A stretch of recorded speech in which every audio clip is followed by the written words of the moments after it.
Economia é fácil.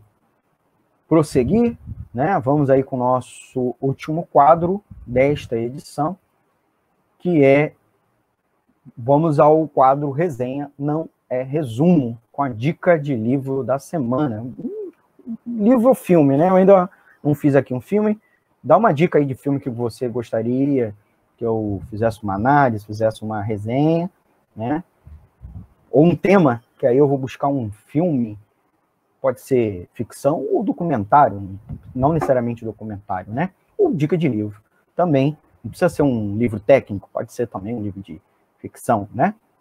Hoje falamos do livro, um livro que eu gosto muito, que eu estou adiando bastante falar com vocês, que é esse aqui, ó. Ano que vem, completa 90 anos, que é O Declínio do Capitalismo, né? Do economista e revolucionário marxista russo, Evgeny Preobrazhensky, tá bom? Está aqui em inglês, The Decline of Capitalism, que é O Declínio do Capitalismo. Esse aqui é um livro em inglês, né? O Preobrazhensky foi o pai, ou pelo menos um dos pais do planejamento na União Soviética, né, o pai do planejamento soviético, antes do processo de burocratização. Participou na direção da Revolução Russa de 1917 pelo Partido Comunista, Partido Bolchevique, na região dos Urais. Ele era liderança na região dos Urais, ele não estava nas duas maiores cidades, que era Moscou e Petrogrado, né, que virou depois Leningrado. Foi secretário-geral do PC antes de Stalin, e participou da oposição de esquerda junto com Trotsky na luta contra a conversão do regime dos sovietes, na União Soviética, numa ditadura stalinista, naquele período, fins da década de 1920. Foi muito perseguido, né, preso, e, inclusive, mais de uma vez por Stalin, a mando de Stalin, e daquela ditadura que ele acabou implementando na União Soviética. E, após alguns anos, acabou morto durante os grandes expurgos, em 1938. Escreveu outros clássicos, talvez mais conhecidos aí por vocês, como O ABC do Comunismo, com o Nicolau Bucari, em 1919, e o Nova Econômica, né, que escreveu solo, em 1926, que é por muitos considerado sua maior obra. Eu acho que é esse aqui, tá? O livro O Declínio do Capitalismo é uma obra que considero fundamental, porque analisa as tendências recorrentes, cíclicas, crônicas e crescentes de crise econômica do sistema capitalista, investigando com base as elaborações do Capital de Karl Marx, as causas da crise capitalista e as suas formas de manifestação, e dialogando com o marxismo das 3 primeiras décadas do século XX, né? E o pensamento daquilo que ficou conhecido como teoria do imperialismo, de Lenin, Bucari, Hilfing, de Rosa Luxemburgo. Então, ele dialoga com esse marxismo desse período, né? A edição em inglês, traduzida e editada pelo professor canadense Richard B. Day, foi a primeira edição publicada fora da Rússia. E neste ano de 2020 completou 35 anos, tá bom? O livro de Evgeny Preobrazhensky, O Declínio do Capitalismo, é um dos melhores trabalhos em teoria econômica soviética.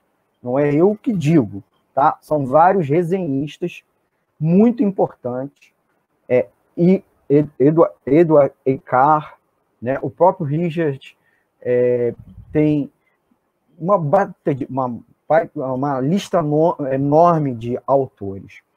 Esse livro aqui é um trabalho técnico, no sentido de que desenvolve os esquemas de reprodução ampliada de Marx, incorporando a desigualdade ou ciclos de crescimento, tá? Botando aqui, ó, mostrando um pouco mais, aqui, ó, também aqui o índice, né, para vocês verem. Tá? Ele também incorpora nas análises dos esquemas de reprodução a substituição de capital fixo. Né? Então, ele trabalha com ciclos de crescimento, né? Desigualdade de crescimento e substituição do capital fixo, coisa que Marx não fez no Capital. Né? E aí, Preobrazhensky assume, para esse efeito, que os seus leitores serão alfabetizados no marxismo. Né? O trabalho representa uma parte de um projeto maior de lidar com o imperialismo contemporâneo, ou melhor dizendo, com o sistema mundial capitalista do entre-guerras, que era o momento que ele escreveu o livro, né?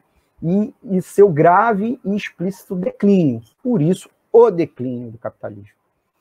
Primeiramente, há uma caracterização histórica do imperialismo como um todo, né?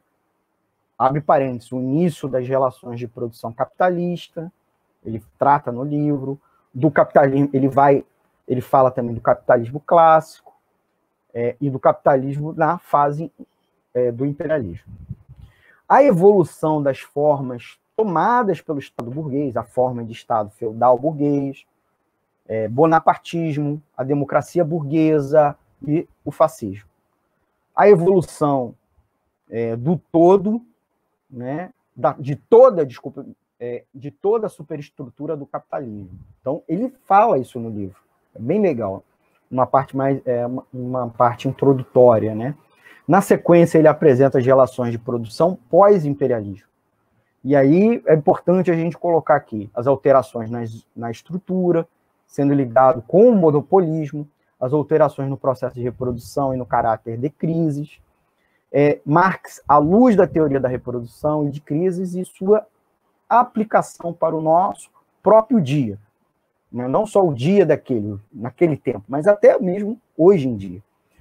Ele também aborda um inquérito da crise de 1930-31, né, que é, evidentemente, pós o crash da Bolsa de Nova York, né, o crack de 1929.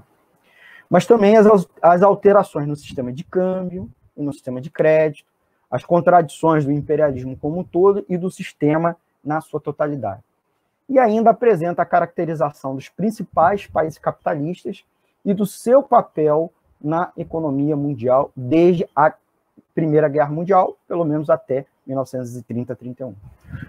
Uma análise dos principais fenômenos concretos na história da economia mundial, portanto, do pós-Primeira Guerra. Gente, a União Soviética e o mundo capitalista, ele analisa naquele momento as pré-condições para a organização da economia socialista da Europa e da economia socialista do mundo.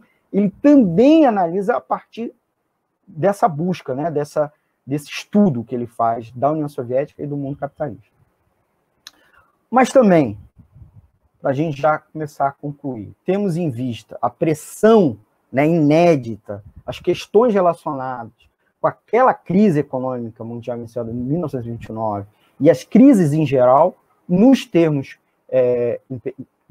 do imperialismo, Preobrazhensky se separou do projeto e trabalhou mais rapidamente as partes que tratam do processo de reprodução, o ciclo econômico e as crises nos âmbitos das duas dimensões, né? Tanto de livre concorrência como de imperialismo, juntamente com um inquérito daquela crise mundial conjuntural que provocou a escrita do livro.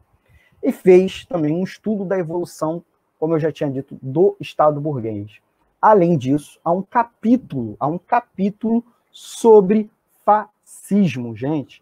Incrível isso. É um capítulo sobre fascismo e, em parte, que também o tema das relações mútuas entre a União Soviética e o mundo capitalista. Assim, o trabalho foi composto pela combinação desses materiais, né, e, de modo geral, em alguma medida, também se reveste de um ensaio introdutório. Devido à divisão do material, o leitor não vai encontrar no livro uma caracterização geral do que é imperialismo e análise das suas contradições. Por outro lado, o livro contém uma análise do sistema de crédito, a circulação do dinheiro, a dinâmica dos preços mundiais e muito mais do que é importante para o projeto que ele estava se dedicando, né? Que era estudar o declínio do capitalismo. Analisar a crise de 29 não apenas como uma crise, mais uma crise. Ela era muito grande porque estava acontecendo e provocada pelo declínio do sistema mundial capitalista, pelo menos naquele momento. É bem verdade que ele não viu o pós-Segunda Guerra Mundial, que o capitalismo ganhou certa pujança, e isso foi provocado por uma série de outros fatores que, inclusive, o Preobrazis não pôde estudar porque nem esteve vivo, né? Para aqueles que querem estudar macroeconomia, numa perspectiva marxista, ou a teoria da crise, é uma excelente dica. Preobrazins, que é uma alternativa, inclusive, aos estudos sobre teoria da demanda efetiva dos keynesianos, e mesmo no campo do marxismo, que falam de demanda efetiva, como Rosa Luxemburgo e Mikhail Kalec. Essa edição que eu mostro para vocês está em inglês, mas tem PDF na internet gratuitamente dela, certo? Dando uma dica aí, gente. Né? Também tem exemplares físicos, né? Em bibliotecas e à venda na internet, lembrando que esse aqui já tem mais de 25 anos de publicação, né? Como não esse exemplar, que eu até consegui comprando na internet de uma outra forma.